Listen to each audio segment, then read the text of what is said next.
Strengths and weaknesses. Sir ये सबसे चूतिया सवाल है सर। सबसे पहले तो स्ट्रेंथ है ही नहीं। In English, please. I'm telling you. Why will I tell you my weaknesses? मैं आपको अपने स्ट्रेंथ वीकनेस के नाम पे बताऊंगा। You know, जैसे English. I'm a perfectionist. मैं वर्कोहॉलिक हूँ। मैं इनोसेंट। English. अच्छा बैंक क्या लौड़े? क्या इंग्लिश इंग्लिश इंग्लिश लगा रखा है बे?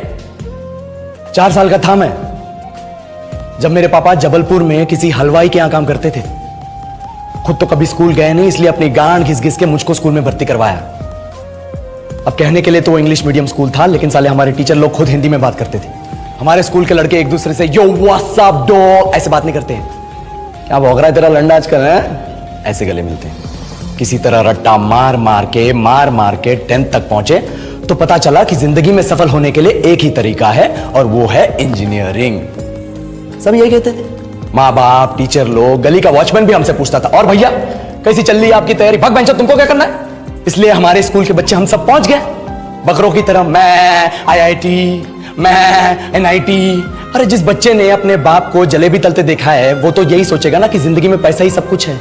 I did not choose this engineering life, sir, and neither did this engineering life choose me. It was shoved down my throat by my teachers while my hands were tied to my back by my friends and my parents watched in silence. और English सुनेगा तू मादरचोद तो सुन। 10th के बाद 2 साल लग गए इस कॉलेज में घुसने के लिए, कोचिंग में निकाल दिए। ना कुछ खेले ना कुछ सीखे, और 2 साल बाद जब यहां पहुंचे तो पता चला कि बड़े शहरों के कॉन्वेंट स्कूल के पढ़े बच्चे जब अंग्रेजी में बात करते हैं तो मरे हुए फूल भी खिल उठते हैं। आहा, हवा में ऑक्सीजन की मात्रा बढ़ जाती है इनकी अंग्रेजी सुन के। और पूरे कॉलेज की लड़कियां इन इंग्लिश स्पीकिंग लड़कों को अपना जीवन साथी .com मान चुकी है। तुझे क्या लगता है? मुझे कभी लगा नहीं कि मैं अपनी अंग्रेजी पे काम करूं, अपने पर्सनालिटी पे काम करूं। बहुत लगा। ये चूतिया इंडस वैली सिविलाइजेशन का जो एजुकेशन सिस्टम बिठा के रखे हो, जिसमें हर साल में 10 सब्जेक्ट, हर सब्जेक्ट में theory, practical, viva, lab work, external, internal, majors, minors, assignment, project, thesis, गांड मार के रख लिया हमारी। महीनों तक नहाना भूल जाते हैं हम लोग, और फिर हमारा परसेप्शन बना देते हो कि हम ऐसे ही रहना चाहते हैं। अब इस साल में एक बार कल्चरल फेस्टिवल आता है, एक बार, उसके लिए भी प्रोफेसर से भीख मांगनी पड़ती है। अरे बिना इंग्लिश बोले, बिना लड़कियों से बात किए कौन गांडू रहना चाहता है वैसे?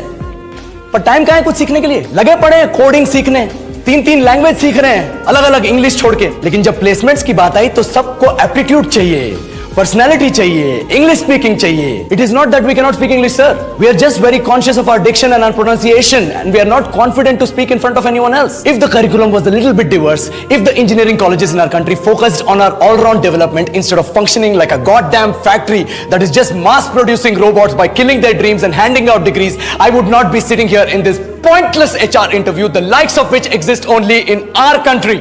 ये लो सर, बोल दिया मैंने 4 और लाइन अंग्रेजी में। अब बताइए, क्या मैं आपके मल्टीनेशनल कंपनी के लायक हूं? Do I have the potential to be a slave of your esteemed organization?